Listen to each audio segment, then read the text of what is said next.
Hey everybody, it's Peter and this is the 2025 Honda CB750 or the CB750 Hornet. It's just arrived in Canada and I'm excited to talk about it because I think this bike has some history, but I think they've gone away from parts of their history and I think that's a good thing. They're trying to make this thing what it needs to be for 2025. So I'm filming here at Riverview Honda. We're indoors today, a little bit echoey. You may hear some noise and hopefully that doesn't distract you, but these guys are awesome. They give me complete access to their entire vehicle lineup. So if you have questions that I don't get to in this video, I can answer them again in future videos. I can come back to these bikes and make sure we get you all the information that you need. So that's thanks to Riverview Honda. If you like this channel, I'm trying to review every 2025 motorcycle that I possibly can this year. And if that sounds good to you, do me a favor, obviously like, obviously subscribe, but do me a favor, find a couple videos you like on this channel and just watch them to the end. That does me a huge help and that's why I have access to all this stuff and there's a lot more stuff coming up. All right, let's get going with this review.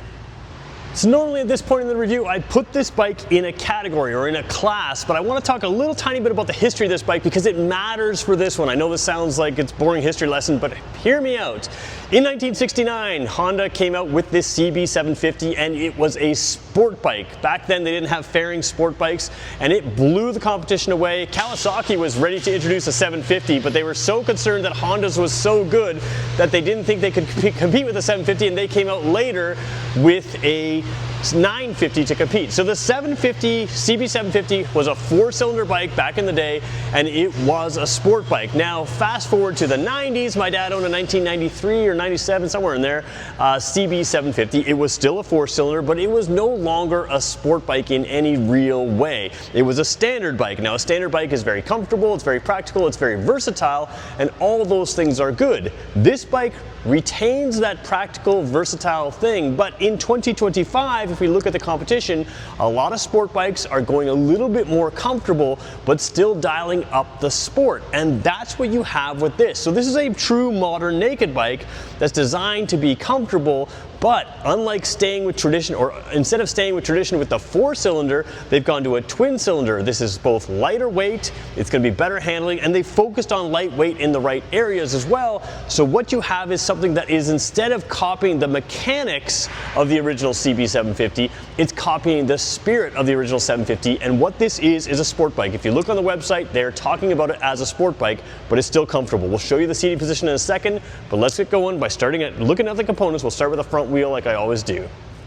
So I mentioned I always look at the front wheel, and the reason I do that is because you can tell the manufacturer's intent. And here's where things get interesting, because in those 90s type years where my dad had that CB750 that I could ride anytime I wanted to, I very rarely rode it because it was basically a throwback in style, and mechanically it was similar to the original, but in its spirit it wasn't. What you see here is a spirit of a new bike. So first of all, the CB750 was the first bike to have disc brakes, or first production bike to have disc brakes. It had a single disc brake. Now you've got a much better braking system. Obviously you've got ABS, you've got a dual disc brake. You're using the pedal style discs here. Now I think that style, some people say, can help with cooling. Maybe that's the case, but you've got the drill disc rotor, so it's going to have the cooling. You've got the radial mount, which is a modern sport bike type function, so you've got that. You also have Honda talking about their lightweight wheels, this Y-spoke pattern. They focused on having lightweight wheels with lower unsprung weight. The other thing that does lower unsprung weight is the upside down suspension. Now these are not adjustable front forks, but Honda's doing a good job with putting quality components on that. So we'll take a look at that a little bit later. So you've got a little bit better suspension than you would have had in the past as far as components, and if it's tuned right, it's going to be just perfect. So the other thing you have here is Honda's doing a better job than most manufacturers, especially at this price point, on putting in really good tires. So this is the Michelin Road 6. So it's a 120/70 ZR17. That's a standard sport bike size. But what you have here is a really long-lasting tire that's also very grippy, and it's perfect for this bike. Now, you could go with the Michelin Power 5, you could go up from there, but those tires need a little bit more warming up to give you more grip. Basically, at colder temperatures, they don't have as much grip as the Road 6. This is a road-going bike. It's a road sport bike. It's not necessarily something you're going to take to the track, although you absolutely could.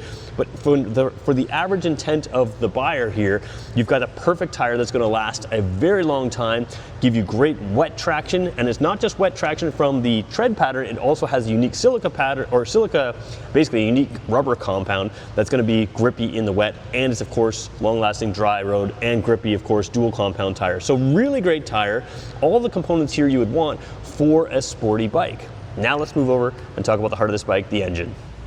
So the controversy with this bike is the engine, but it's also not at all a controversy. If you think about the very first CB750 in 1969, I was born 10 years later. I'm already 46, so if you were born in 69, you're 56, and if you were riding a bike, you're in your 70s. A lot of the original buyers of this bike are gonna say, hey, this is not the traditional 4-cylinder, that's what I wanted. If you want that, there are 4-cylinder bikes out there, even within Honda's lineup, that you can get.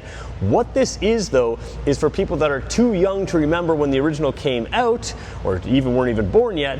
This is going to give you that initial spirit. It's the bike that got so many people to fall in love with motorcycling, and this is a Transalp engine. So it is a twin cylinder. It gives you a lot of benefits. It's much lighter weight. It's a 270-degree crank, so it has some character.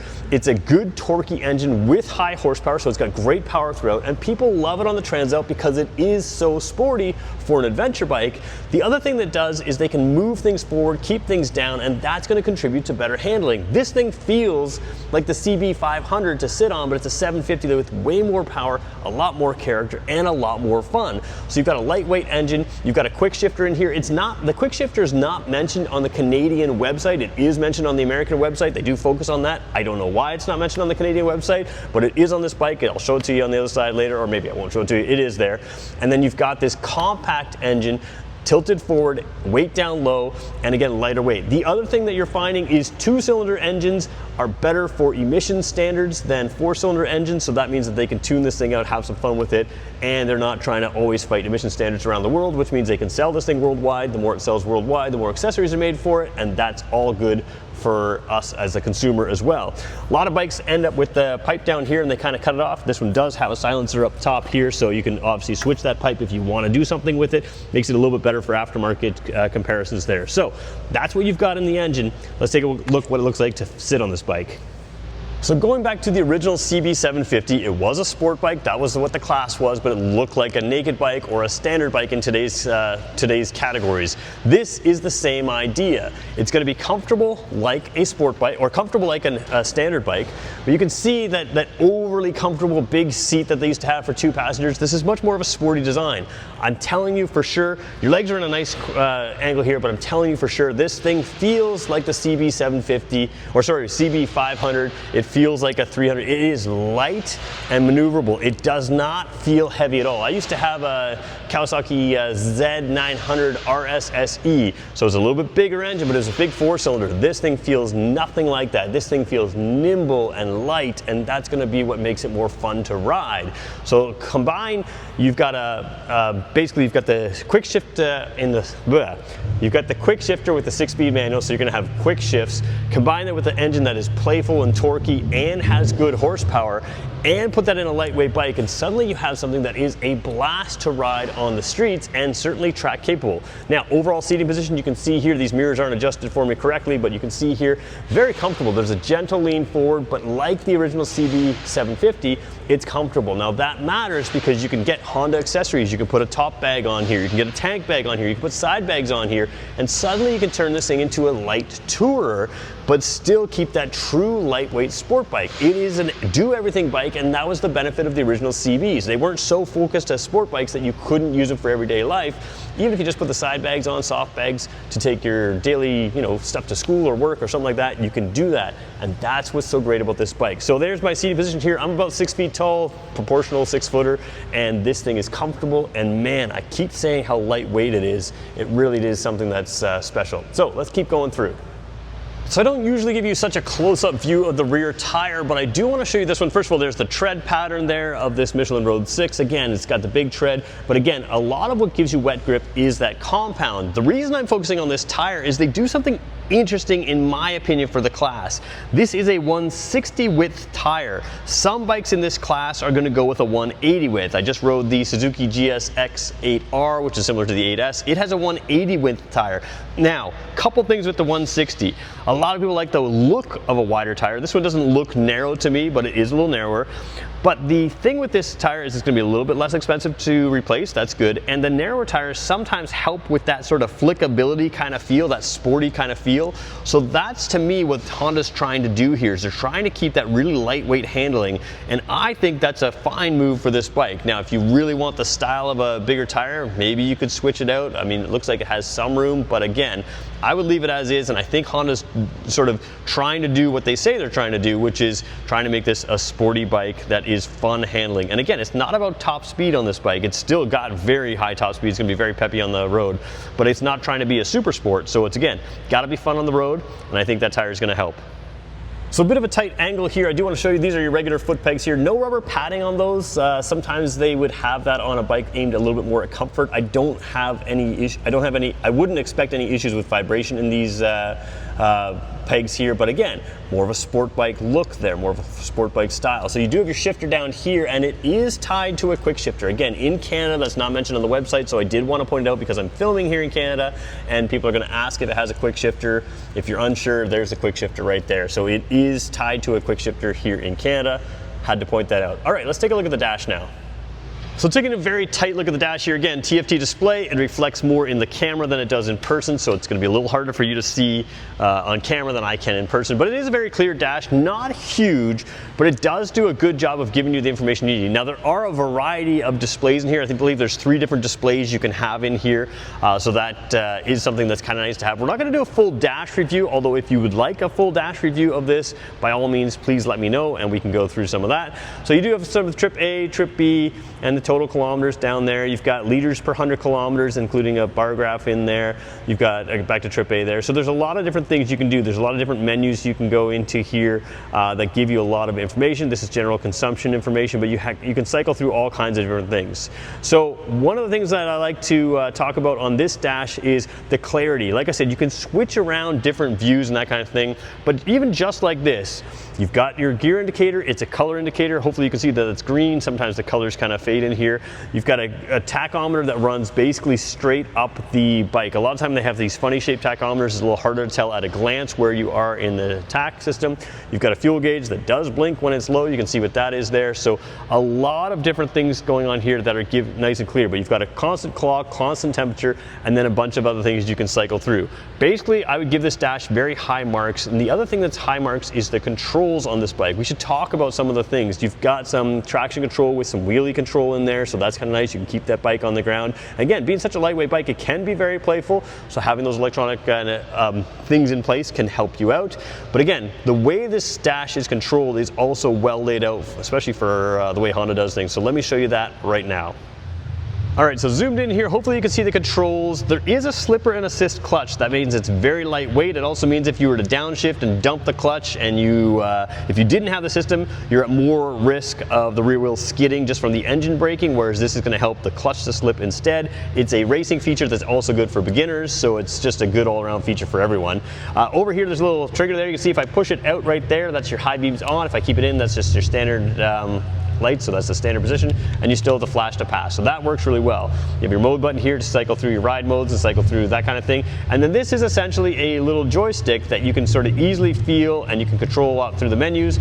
Honda always puts their horn above their signal lights, and I find that can be a little confusing on some of their previous bikes without these controls, but the horn is flush now, so you don't run into it when you run your hand across it. The only thing that sticks out is the signal lights here, the signal button there, so you have that down low, which is nice. Again, sorry about the darker tone here. Hopefully I can lighten it up on video and you'll see it on editing, you'll see it better. One thing to mention is this is self-canceling signals, I do believe. I think I read that.